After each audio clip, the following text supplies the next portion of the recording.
Hello, আজকে আমরা organometallic কেমিস্ট্রির কিছু বেসিক জিনিস জানব। বেসিক জিনিস বলতে আমরা মেনলি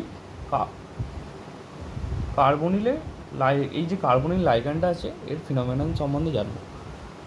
ফার্স্টে আমরা কার্বনিল এমো ডায়াগ্রামটা দেখে নেব।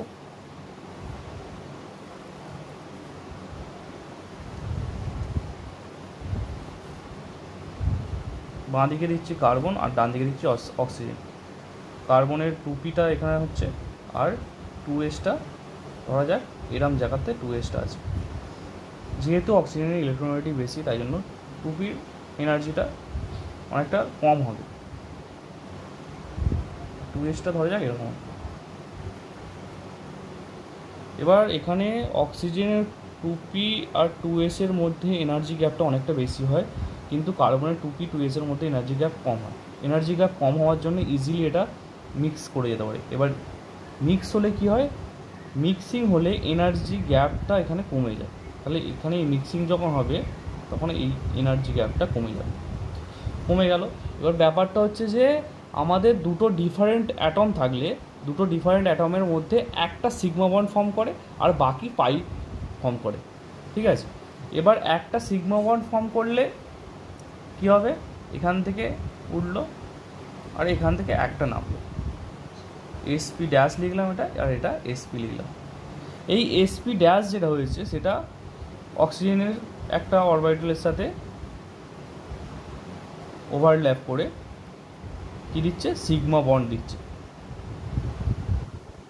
আর এই যে দুটো পড়ে আছে এই দুটোর সাথে এই দুটো অক্সিজেনে এই দুটোর সাথে ওভারল্যাপ করে কি করছে, আমাদের পাই বন্ড দিচ্ছে। তাহলে সিগমার এনার্জি বেশি হবে অ্যান্টিবন্ডিংয়ে। এটা সিগমা স্টার দিচ্ছি আর এটা হচ্ছে পাই স্টারটা এরম জায়গা হচ্ছে।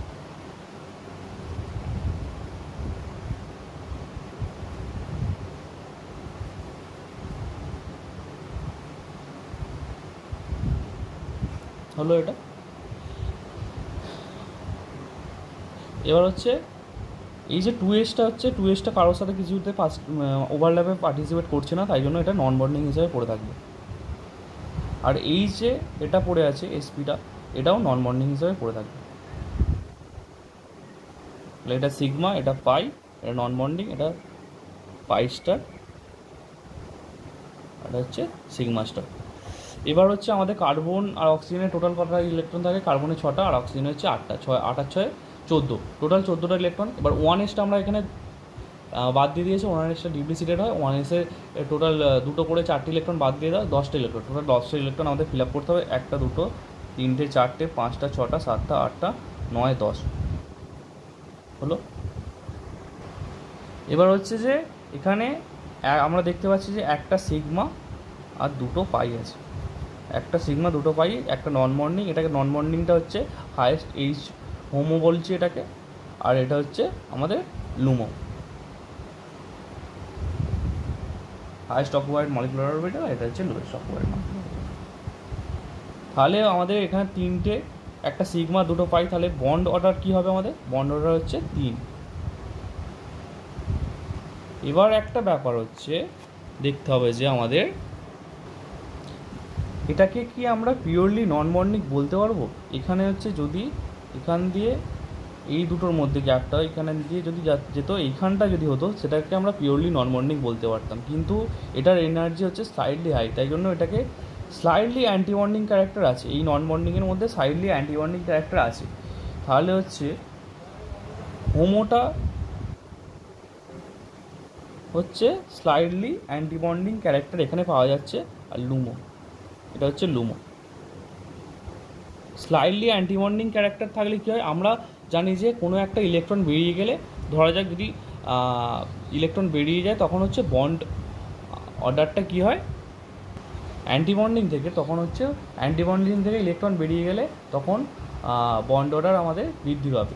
যেহেতু এটা অ্যান্টি বন্ডিং আছে, যদি নর্মাল কেসে ধরা হয়, নর্মাল কেসে কী হচ্ছে, এখানে anti bonding slightly anti bonding electron আছে, তাই জন্য বন্ড অর্ডারটা 3 থেকে কমে যাবে। অ্যাকচুয়াল বন্ড অর্ডার 3 থেকে কমে যাবে।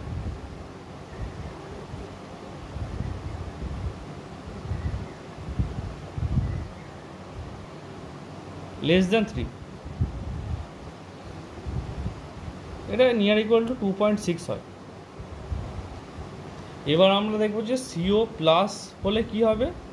আমরা দেখতে পাচ্ছি যে সিওতে আগে ছিল হচ্ছে এরকম তিনটে, একটা সিগমা দুটো পাই ছিল। এবার আমরা দেখব CO প্লাস হলে কী হবে আর CO মাইনাস হলে কী হবে। যদি CO একটা ইলেকট্রন ছেড়ে দেয় কী হবে, আর একটা ইলেকট্রন গ্রহণ করলে কী হবে। যদি একটা ইলেকট্রন ছেড়ে দেয়, ইলেকট্রনটা কোথা থেকে ছাড়বে, হোমো থেকে ছাড়বে। হোমো থেকে ছাড়লে হোমোটা যেহেতু স্লাইডলি অ্যান্টিবন্ডিং ক্যারেক্টার আছে, একটা ইলেকট্রন ছেড়ে দিলে বন্ড অর্ডারটা স্লাইডলি বেড়ে যাবে, তার মানে বন্ড ডিস্ট্যান্স যেটা আছে সেটা কমে যাবে। অ্যান্টিবন্ডিং থেকে ইলেকট্রন ছাড়লে বন্ড অর্ডার বৃদ্ধি হবে আর বন্ড ডিস্ট্যান্সটা কমে যাবে।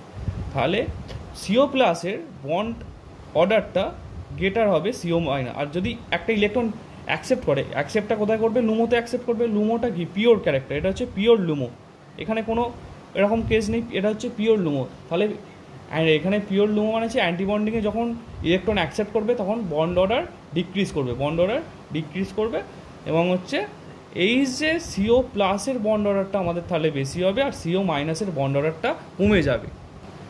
এবার যদি আমরা স্ট্রেচিং ফ্রিকোয়েন্সি দিয়ে দেখি, স্ট্রেচিং ফ্রিকোয়েন্সি হচ্ছে 1/2 pi C root over K by mu. এখানে কেটা হচ্ছে ফোর্স কনস্ট্যান্ট, মানে যে বন্ডের বন্ড স্ট্রেংথ বেশি হবে তার ফ্রিকোয়েন্সিটা বেশি হবে, মিউটা বেশি হবে, ঠিক আছে।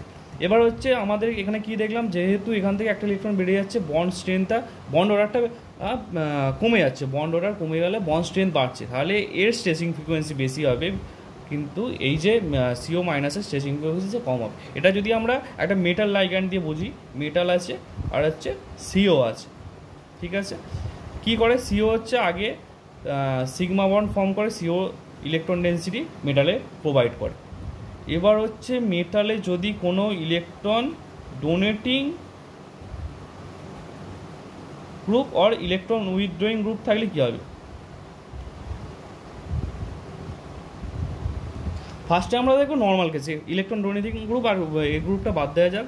ফার্স্টে নর্মাল কেসে কী হবে, নর্মাল কেসে হচ্ছে ইলেকট্রন ডেন্সিটি এখান থেকে এখানে ডোনেট করছে। ডোনেটটা কোথা থেকে করবে, এই নন বন্ডিং থেকে ডোনেট করবে। নন বন্ডিং থেকে ডোনেট করছে মানে সাইডলি অ্যান্টিবন্ডিং যেহেতু আছে, তাহলে এখানে যখন ডোনেট করে দিচ্ছে মেটাল সেন্টারে যখন ডোনেট করতে তার বন্ড অর্ডার সাইডলি ডিক্রিজ করছে, তখন হচ্ছে মিউ CO, যদি নর্মাল মেটালের সাথে কার্বনিলের বন্ড থাকে মিউ COটা হচ্ছে বেশি হবে, মিউ COটা বেশি হবে। এবার আমরা দেখবো যে ইলেকট্রন ডোনেটিং গ্রুপ আর ইলেকট্রন উইথড্রয়িং গ্রুপ থাকলে কী হবে। ইলেকট্রন ডোনেটিং গ্রুপ থাকলে মানে হচ্ছে ইলেকট্রন ডেন্সিটি মেটালকে দিচ্ছে, ইলেকট্রন ডেন্সিটি যখন মেটালকে দেবে তখন মেটালের ওপর ইলেকট্রন ডেন্সিটি আস্তে আস্তে বৃদ্ধি হবে। এবার মেটালের ওপর ইলেকট্রন ডেন্সিটি বৃদ্ধি হলে কী হবে, মেটাল চাইবে সেই ইলেকট্রন ডেন্সিটিটা যদি লাইগ্যান্ডে যদি নেওয়ার প্রবাবিলিটি থাকে তাহলে সেই লাইগ্যান্ডে দিয়ে দিতে চাইবে। এবার দিলে কোথায় দেবে, লুমোতে দেবে। লুমোটা কিসে আছে, লুমোটা হচ্ছে অ্যান্টিবন্ডিংয়ে আছে। এবার যখন হচ্ছে মেটাল এইভাবে লাইগ্যান্ডকে দেবে তখন হচ্ছে মেটাল লাইগ্যান্ডের বন্ডটা স্ট্রং হচ্ছে, যেহেতু মেটাল আর লাইগ্যান্ডের মধ্যে ইলেকট্রন ডেন্সিটি ইনক্রিজ করছে, মেটাল লাইগ্যান্ডের বন্ডটা স্ট্রং হচ্ছে। কিন্তু যখন লুমোতে আসছে ইলেকট্রনগুলো লুমোতে এলে কী হবে, বন্ড অর্ডার যেটা ছিল বন্ড অর্ডারটা ডিক্রিজ করে যাবে। বন্ড অর্ডার ডিক্রিজ করে গেলে তাহলে CO যে স্ট্রেচিং ফ্রিকোয়েন্সি তখন ডিক্রিজ করে, তাহলে ইলেকট্রন ডোনেটিং গ্রুপ থাকলে মেটাল ইলেকট্রন ডেন্সিটি কার্বনিলে দিয়ে দেবে, কার্বনিলে পাই স্টারে দিয়ে দিচ্ছে, পাই স্টারে দিয়ে দিলে বন্ডিংয়ে আসছে যেহেতু, সেই জন্য ইলেকট্রন ডেন্সিটি বন্ড অর্ডারটা আমার কমে যাচ্ছে। বন্ড অর্ডার কমে গেলে তাহলে COর স্ট্রেচিং ফ্রিকোয়েন্সি, এখানে বন্ড অর্ডারটা কমে যাচ্ছে মানে বন্ড লেন্থটা বেড়ে যাচ্ছে, CO স্ট্রেচিং ফ্রিকোয়েন্সিটা কমে যাচ্ছে সেলে এই কেসে। আর যদি ইলেকট্রন উইথড্রয়িং গ্রুপ হয়, ইলেকট্রন উইথড্রয়িং গ্রুপ হলে তাহলে অ্যাজ সাচ এরকম ব্যাক বন্ডিংয়ের কোনো ফেনোমেনা আসবে না, তাহলে তখন হচ্ছে বন্ড অর্ডারটা ইনক্রিজ থাকবে।